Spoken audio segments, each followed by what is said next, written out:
producer, heavily involved with those early days of the show, and very much influenced various aspects of the show on both a narrative and artistic level.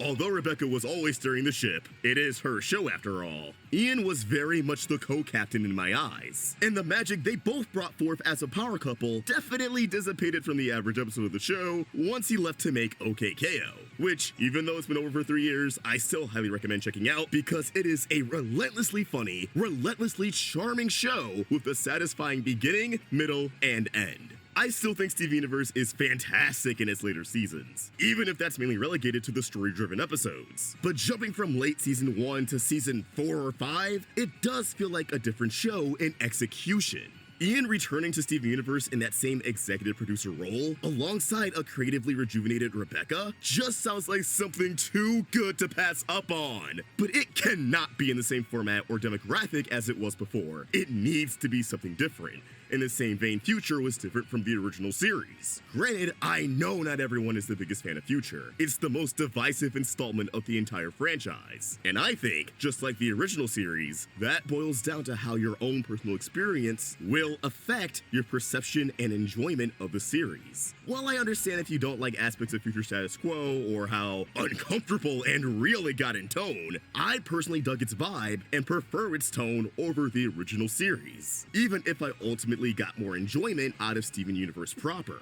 Future's still my favorite part of the series because I was going through what Steven was going through just a year or two prior to this epilogue series starting up. The little intervention and mental breakdown scene in particular felt like I was reliving an exact experience that at the time was fresh in my memory. Yeah, while I was on here yelling about my little cartoon theories to all of you, I was also out in the trenches of mental health, fighting for my life. Future is such a brutally honest depiction of mental health to me, and I cherish it greatly. That being said, this dreadful period of the world we entered in 2020 has led to a lot of us going through our own much-needed character arcs, and honestly, unlike Future, I wouldn't be surprised if the life experiences that would shape this next chapter are some that can be relatable on a universal scale. Furthermore, now that Cartoon Network's branching out with upcoming projects that not only see a return of diverse art styles, but offering stories for different demographics, like Fiona and Cake promising to be the first Adventure Time series for a young adult audience, I think Steven Universe could take cues from both of these things. Signify that this is a completely new chapter of the series by giving the art style and direction a fresh coat of paint. Maybe something that's a bit more true to Rebecca Sugar's art style,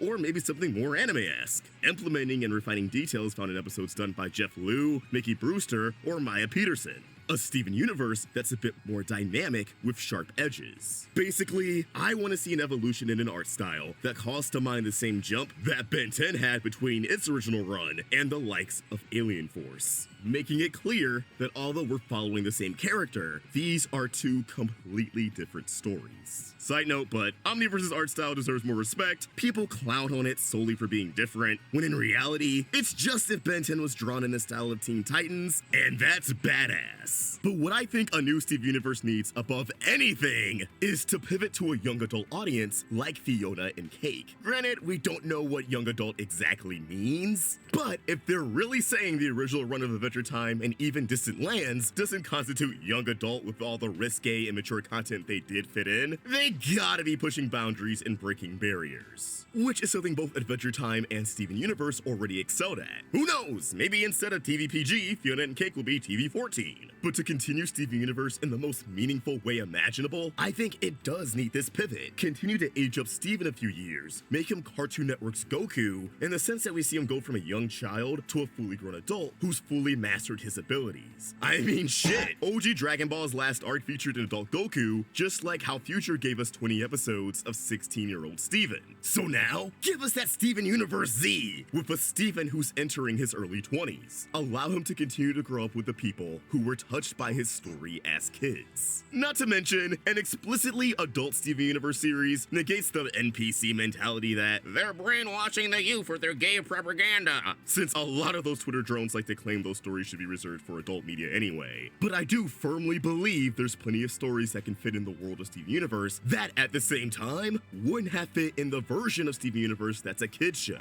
Also, streaming thrives off of serialized stories that enables fan engagement, so we probably wouldn't have to worry about the previous series formats of getting gem lore for 2 or 3 episodes, followed by what feels like endless towny side quests. I'm not even saying this needs to be a series. Honestly, I would just prefer more movies so there's innately less time to fuck around. But at the same time, there's probably a lot they could do in a TV show format just off the premise of Steve is an adult, living on his own, facing off against new threats. And now here's the part that might make you cry. My selfish reasons for wanting Steven Universe back into the world with new content.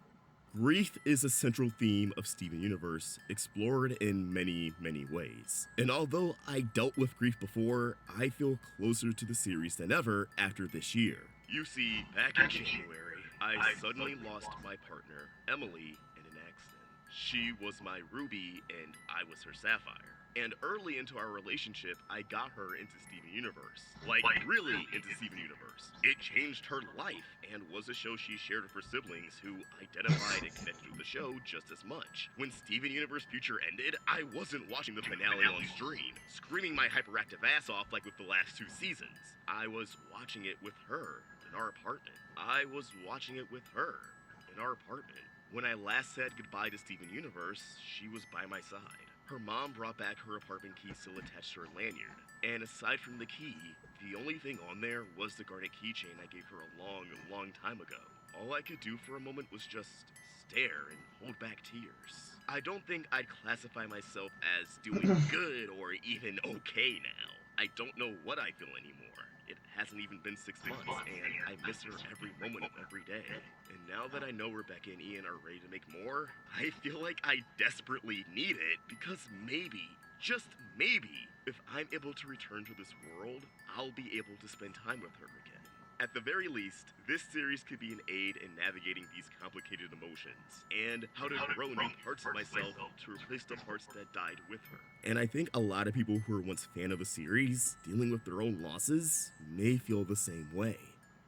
But to end this video on a positive note, Ian, Rebecca, if you get around to watching this, there are some very talented people who I want to recommend for a new project should it ever come to fruition. My friends Mackenzie Atwood, Rebecca Rose Boza, Michael Williams, and Mike Austin. People whose friendships were formed through Steven Universe and making Steven Universe content. People who now work in the animation industry doing amazing things. I mean, don't get me wrong, I'd love to bring my A game on the series as a writer. I think I have quite the catalog to prove that I can provide interesting ideas to the series at large. But considering they're the ones already in the industry, if you get the chance to make a new Steven Universe series, I really hope you keep them all in mind, because they would all help elevate this franchise to incredible heights. With all of this being said, I want to know what you all think about the idea of Steven Universe returning.